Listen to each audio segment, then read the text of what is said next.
네, 오늘 발표를 주도한 경실련의 부동산 건설개혁본부 김원동 본부장과 좀 더 얘기를 나눠보겠습니다. 예, 본부장님 어서 오십시오. 예, 안녕하십니까. 예, 이번엔 고위공직자들입니다. 그중에서도 부동산 정책을 만드는 고위공직자들인데요. 재산을 이렇게 조사하신 이유를 좀 들어보고 싶습니다. 예, 저기 대통령께서 7월 초에 예, 김현미 국토부 장관을 청와대로 직접 호출을 하셔가지고 세제 대책과 공급 대책 등 이 주택 문제 해결을 할 수 있는 그 좋은 정책을 빨리 발표를 해라라고 하셨습니다.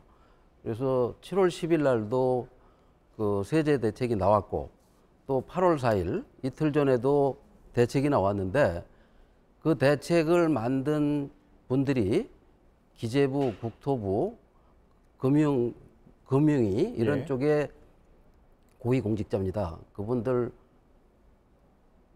대책이 왜 이렇게 집값을 안정시키지 못할 이런 대책이 계속 나오는가.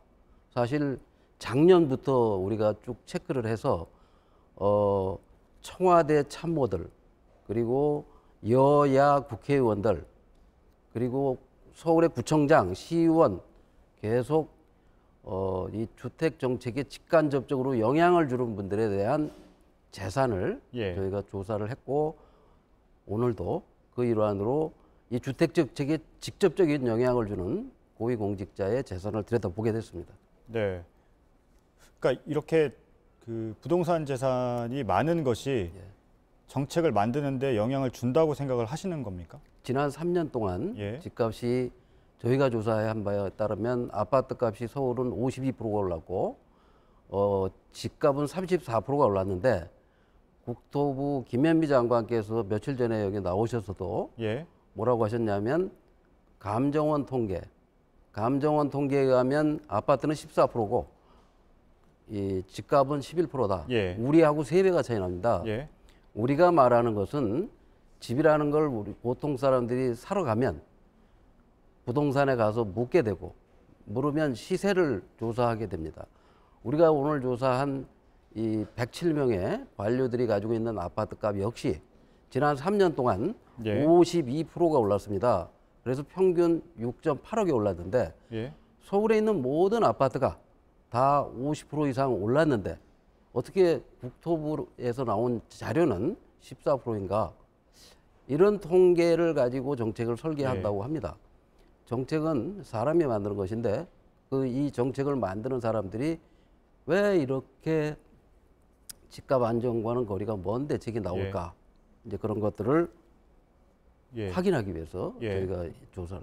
이 부분은 짧게 좀 질문을 드리겠습니다. 지난번에 뉴스룸에서 연결을 할 때요.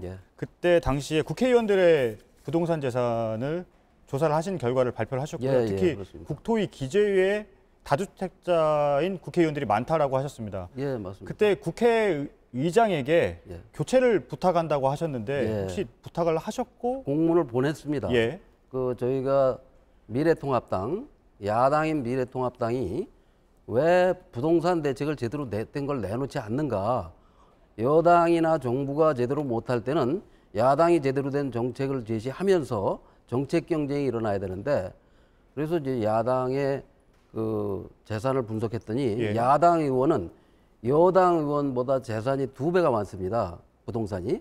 특히 부동산이 한 300억대 가까이 되는 의원은 한 10여 년 동안 기재위와 국토위를 왔다 갔다 하면서 입법을 했는데 그 입법이 대부분 다 부동산을 많이 가진 부동산 부자들을 위한 입법을 활동을 하셨고 지금도 국토위에 계시고 그래서 국회의장께 우리가 교체를 답변은 받으셨습니까? 아직 못 받았습니다.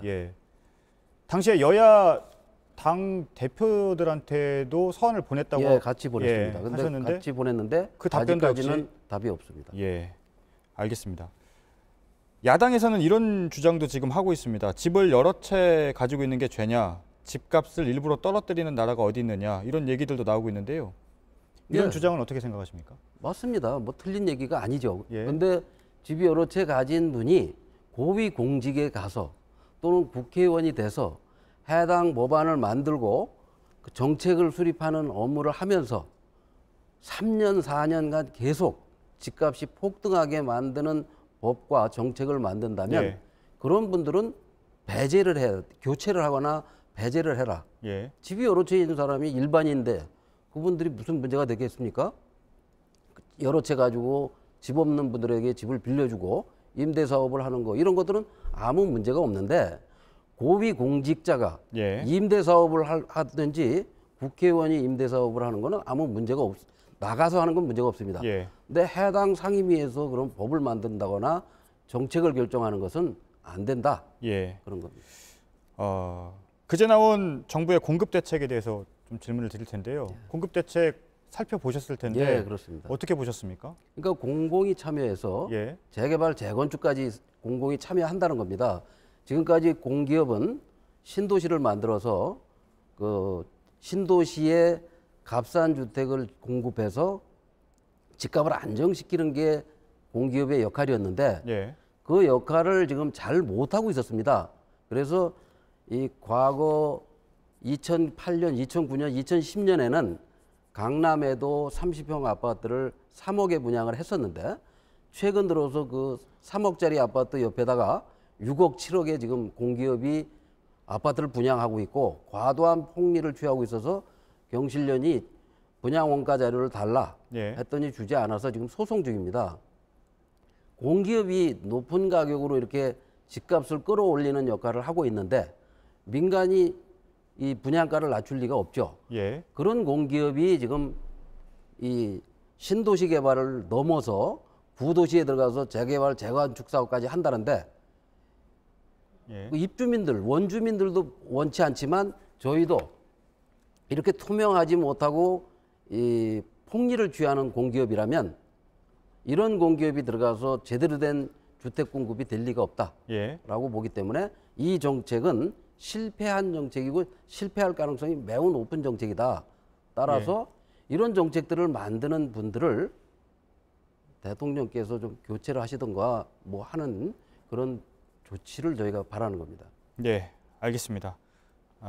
지금까지 경실련의 부동산 건설 개혁본부 김원동 본부장의 입장을 들어봤습니다. 감사합니다. 네, 감사합니다.